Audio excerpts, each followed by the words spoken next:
আবারও চলে আসলাম একটা নতুন ব্লগ নিয়ে। আমি শিল্পী। হ্যালো এভরিওয়ান, আসসালামু আলাইকুম। কেমন আছেন সবাই?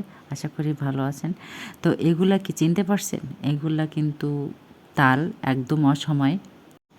আসলে পাকা তালের সিজন যে সময় ছিল, তো সে সময় পাকা তালটা ছেঁকে তারপরে ফ্রোজেন করে রাখা হয়েছিল। তো অনেক দিন ধরে ফ্রিজে পড়েছিল।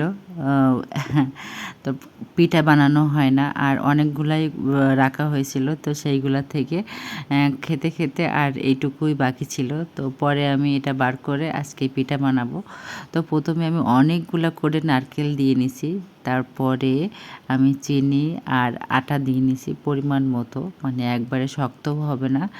আর একটা জিনিসের ভিতরে দিছি, আর লবণ তো আমি দিতেই হয় সব সব জিনিসে, তো লবণটা দিয়ে নিছি। আর এর ভিতরে আরেকটা জিনিস দিছি, আমি হলো সুজি।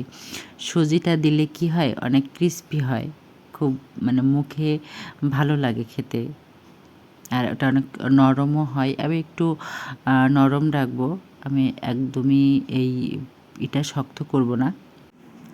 আর আমি সুন্দর করে মাখিয়ে নিব। এই যে মাখানোর পরে আমার একটু নরম হয়ে গেছে, তো এর থেকে আমি আরেকটু আঠা দিয়ে নিব। মিডিয়াম হবে, যে একবারে নরমও হবে না, একবারে শক্তও হবে না, একদম এরকমটাই হবে। আর সুন্দর করে মাখিয়ে নিছি। তারপরে আমি এবার তেলটা গরম করতে দিছি চুলাতে। আমি তখনও পর্যন্ত আমি আটা দিয়ে মাখাই নাই। তারপরে আমি যখন ভাজার সময় মনে হলো যে আর একটু দেয়া লাগবে, কারণ অনেকটাই নরম হয়ে গেছে। আর এর ভিতরে আমি তো এমনিতেই নরম হয়ে গেছে, তার ভিতরে আমি অনেক গোলা করে দিছি। আর দেওয়ার কারণে একটার পরে একটা জোর লেগে যায়। তো পরে এটার মানে কি বলবো, এখন তো আর কিছু করার নাই, অনেক নরম হয়ে গেছে আর অনেকগুলো দিয়ে ফেলছি। তো ভাবতেছি যে এটা দেওয়া হয়ে যাক, তারপরে পরেরটা আবার ভালো করব। তারপরে আবার সুন্দর করে মাখিয়ে ব্যাটারটা, তারপরে এই যে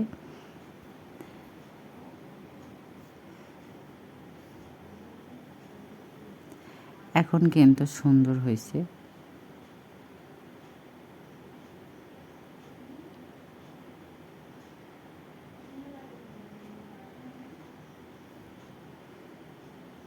তো তারপরে আমি আবারও দেওয়ার পরে এই যে ফাইনাল লুক সুন্দর হয়েছে। এখন বলগুলো অনেক বড় বড়, একটু ফুলে ফুলে উঠছে। আসলে তালের পিঠা খেতে অনেক ভালো লাগে। অনেক অনেক জায়গায় আবার তালের পিঠাটা করে, হালুয়া করে বা অন্য রকম পিঠা করে, কিন্তু আমার এই তালের বড়াটা যেটা বলে, এটা আমাদের দিকে বড়া বলে, তো এটা বেশি মজা লাগে। আর সুজি দেওয়ার কারণে এটা অনেক মুচমুচে হয়েছে। তো মানে কি বলবো, অনেক অনেক ভালো লাগে। এটা নরমও হয়েছে, অনেক সফট। আর দেখেন কিছু কিছু একটু পুড়ে গেছে, তো তারপরও অনেক ভালো হয়েছে আর অনেক মজাও হয়েছিল। আর এই যেটা তো আনসিজনে খাওয়া, তো আরও বেশি, সেটা আরও বেশি মজা লাগছিল। আর তালের টেস্টটা কিন্তু ওরকমই থাকে, মানে পরিবর্তন হয় না। তো আমার ভিডিওটা এ পর্যন্তই। ভালো লাগলে সবাই লাইক করবেন। আল্লাহ হাফেজ।